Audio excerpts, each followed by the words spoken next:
بسم الله الرحمن الرحیم. آیا د مور پلار حق زیات دی یا د بیوی یعنی د خزي حق زیات دی؟ په دې باندې من خبره کو زګه چې په دې حواله سره ډیر خلک ډیر مسلمانان ورونه زمونږ داسې دي چې هغه په دې حواله سره د غفلت شکار دي. په دې حواله سره ډیر زیات بد احتیاطي کوي.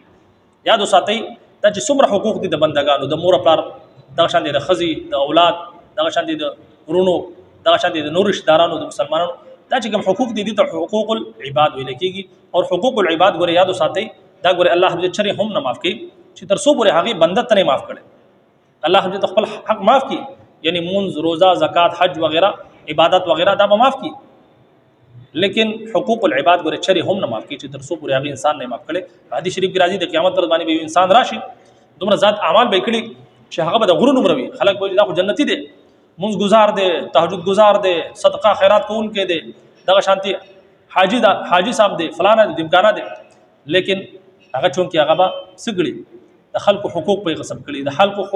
چې کوم حقوق دي غو نه ادا کړي نو دا شان دي خلک برازي یو برازي چې د زما غیبت کړل یو برازي چې زما حق یې دباو کړل دا شان دي داغه اعمال چې کوم دي هغه د نور خلکو د ورکول شي او دې حالت پورې راشي چې ټول اعمال به ختم شي چې د غرون ورو بیا به نورم خلک راځي خپل حقوق مطالبه وکړي بیا به چې کوم دي ظاهر خبر ده اعمال ختم شو نه کېنه ختم شي بیا به داغو ګناونه په دبانې واچول شي او د ګناهونو انبار به جوړ شي دا شانتي بدغه حالت کې به جهنم تلاړ شي. نو دا حقوق العباد دي ګوره د بندگان حقوق الله حضرت معاف کړي دا شانتي د مور خپل حقوق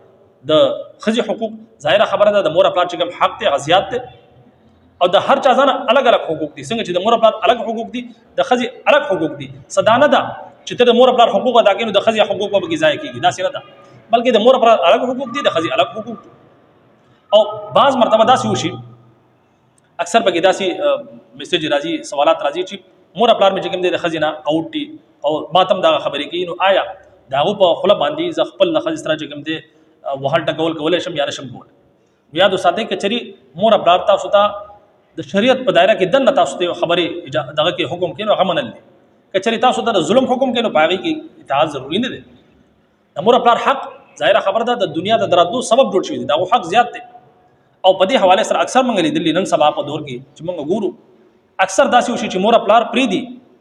او خزه واخلي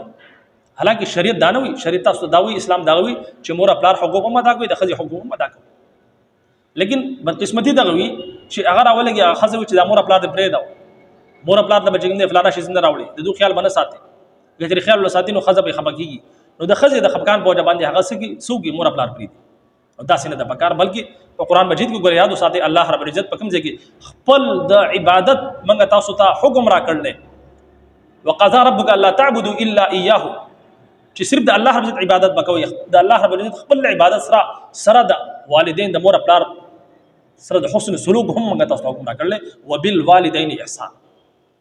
یعنی د والدین سره حسن سلوک کول دا دومره ضروری دي څنګه چې منګه تاسو ته عبادت کول ضروری دي د الله رب العزت بندگی کول د الله رب العزت عبادت کول څنګه چې ضروری دي دا په خپل الله رب العزت قرآن مجید کې یو بیان کړل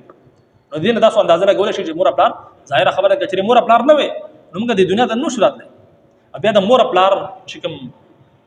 خواریان دي د دې ماشوم سره څومره خواریان دي خپل ژوندۍ خپل ځواني چې کوم دی خاوري کی او چې کله دا زوی غټ شي طاقت تور رسیدي بیا ولګي مور خپل پری دی بیا خزه واخلي دا سینه د پکار بلکې کچري تاسو ته مور خپل داسې خبرو کې چې تاسو باندې بد ولګي بیا به مور خپل جواب نه ورکوي. د دې په حواله سره قرآن مجید کې الله تعالی فرمایي ولا تقل لهما اف ولا تنهرهما وقل لهما قولا كريما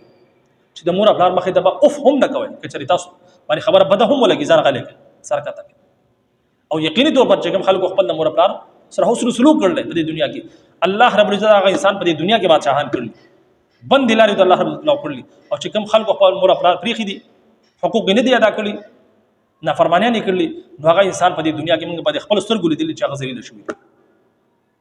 د مور خپل چې نافرمانه دغه په دنیا کې ذلیل دغه زلالت په باندې عذاب شروع کیږي په دنیا کې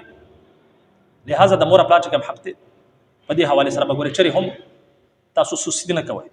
کاهلی بنا کوي او دغه شان چې کوم خزي حقوق دي نان نفقه شو غیله وخت ورکول شو دغه شان دي دغه چې خواهشات دي مثال طور پر چې کوم جایز خواهشات دي دغه چې کوم جنسي حواله سره چې کوم دغه چې کوم حقوق دي هغه ادا کول شو نو دا دغه خزي حق دي چې مور خپل ته په دغه حواله سره دغه کې په دغه حواله سره دغه خبره نه مانی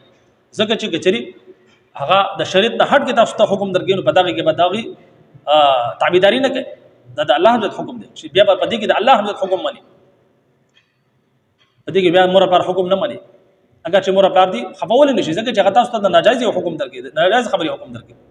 او دغه شانتي ما تاسو ته داوي چې د خزې چې کوم حقوق دي هغه ادا کول او خزې تاسو ته الټه دغوږي او تاسو به د خزې په خبره کې ناراضي خپل د مور پر حق ادا کوي تاسو به ذمہ فرض دي په دې حواله سره بس تاسو نه تاسو کیږي په دې حواله سره چې تاسو حقوق نه ادا کوي تاسو په خپل په دنیا کې په عذاب کې مبتلا کیږي او دغه شانتي د اولاد حقوق دي ټول الګ الګ حقوق دي د رشتہ دارانو حقوق دي او چې کوم انسان حقوق ادا کوي د نور خلکو نو ان شاء الله تعالی د الله حضرت دا قوي امید ده چې د فرایض سره سره د بندگانو چې کوم حقوق دي ادا کوي هغه نه غصب کوي دغه حقوق حق تلفي نه کوي نو ان شاء الله تعالی دا انسان کامیاب دی په دنیا او په آخرت دواړو کې دا جنتی انسان دی لیکن کچری یو انسان دا سره چې هغه منځونه خو کوي تهجد گزار دی حجونه کوي عمره کوي